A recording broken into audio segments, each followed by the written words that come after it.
Bonjour à toutes et à tous et bienvenue dans le premier journal de ce mois de novembre, avec au sommaire, le double champion du monde sartois Laurent Brochard à la 30e édition de l'événement qui porte son nom. L'occasion pour certains de rencontrer la star locale et de faire signer quelques autographes. L'État propose un projet de décret visant à prolonger le délai maximal des obsèques de 6 à 14 jours calendaires, mais la Fédération française de crémation s'y oppose. Explication dans le journal. Et enfin, un peu de frisson. L'association Dolon Festivités a organisé un escape game pour Halloween cette année.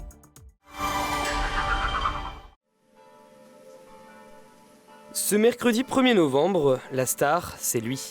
À l'occasion de la 30e édition de l'épreuve qui porte son nom, Laurent Brochard était là, à Neufchâtel-en-Saônois. Je suis né ici, l'épreuve existe depuis 30 ans, donc c'est la preuve que aussi il y a eu beaucoup de gens qui viennent, qui ont envie de découvrir la région, l'endroit, et puis me rencontrer aussi. Donc oui, ça fait toujours énormément plaisir de venir ici.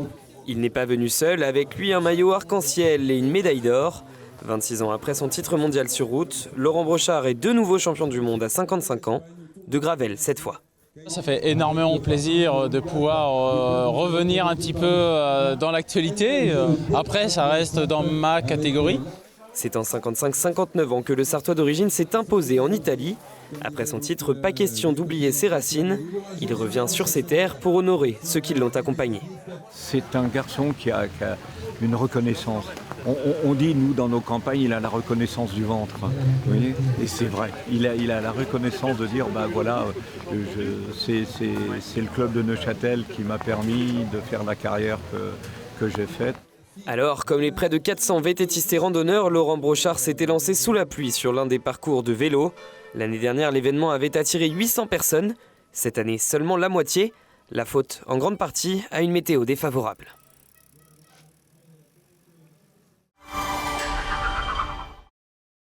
En ce jour de la Toussaint, l'association des crématistes du Maine pointe du doigt un projet de décret visant à porter le délai légal maximal des obsèques de 6 jours ouvrables, actuellement, à 14 jours calendaires.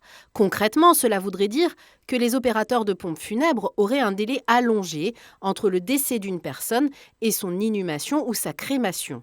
Une demande de la part des professionnels soumis à une tension de leur activité et des délais de crémation de plus en plus difficiles à respecter au regard de la demande croissante de crémation chaque année. La Fédération française de crémation, dont les crématistes du Maine, se positionne contre ce texte qui ne va pas dans l'intérêt des familles endeuillées. Cela compliquerait le travail de deuil, mais augmenterait aussi le coût de conservation des corps facturés aux familles. Elle demande donc au Haut Conseil de santé publique, c'est-à-dire à l'État, de revenir à un projet de délai plus raisonnable.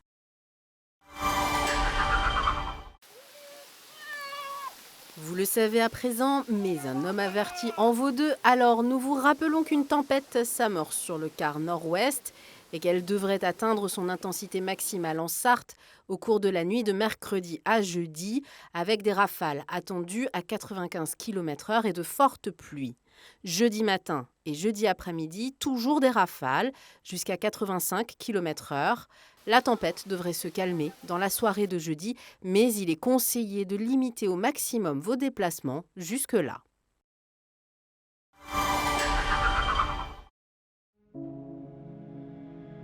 C'est un peu la Sarthe qui a symboliquement transporté les 2 ballons d'or, remis à Lionel Messi chez les hommes et Etana Bonmati chez les femmes, lundi 30 octobre, jusqu'au tapis rouge du Théâtre du Châtelet à Paris.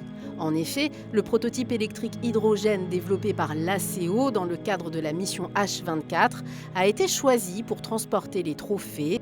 Piloté par le monégasque Stéphane Richelmy, 3 fois participant aux 24 heures du Mans, le véhicule hybride est aussi un symbole de décarbonation qui devrait concerner tous les sports, y compris non mécaniques, comme le foot. C'est en tout cas l'avis affiché du président de l'ACO, Pierre Fillon.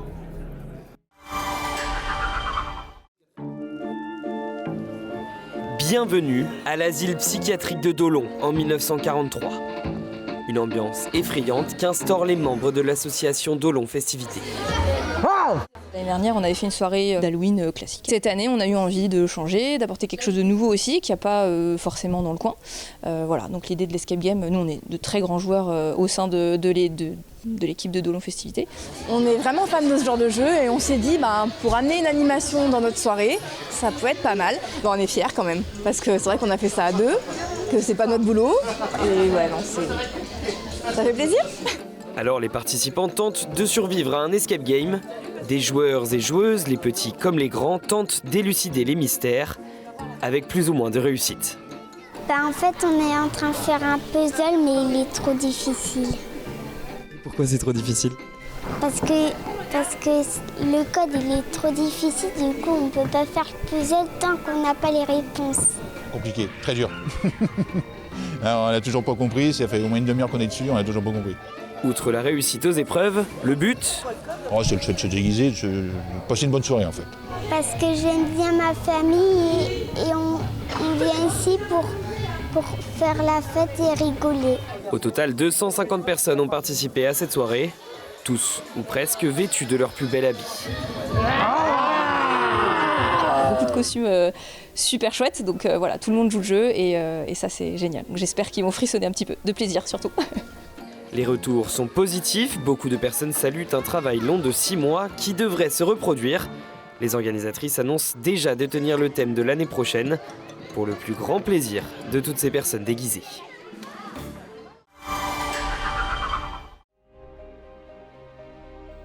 On se quitte avec les belles images de la cathédrale Saint-Julien du Mans, qui est en lice pour le concours de la plus belle cathédrale de France, organisé par l'application de voyage et nous sur les réseaux sociaux. Une manière de faire un peu de pub, mais cocorico, les votes des internautes ont placé notre cathédrale avant celle de Chartres. Elle accède donc au 8e de finale face à la cathédrale d'Orléans dans le Loiret. Amis sartois, si vous êtes joueurs, restez attentifs car le duel entre Orléans et Le Mans devrait être actif d'ici quelques jours. Et à vos clics sous forme d'émoji cœur pour Saint-Julien. C'est la fin de cette édition, à jeudi 18h30, pour un nouveau journal tout en images.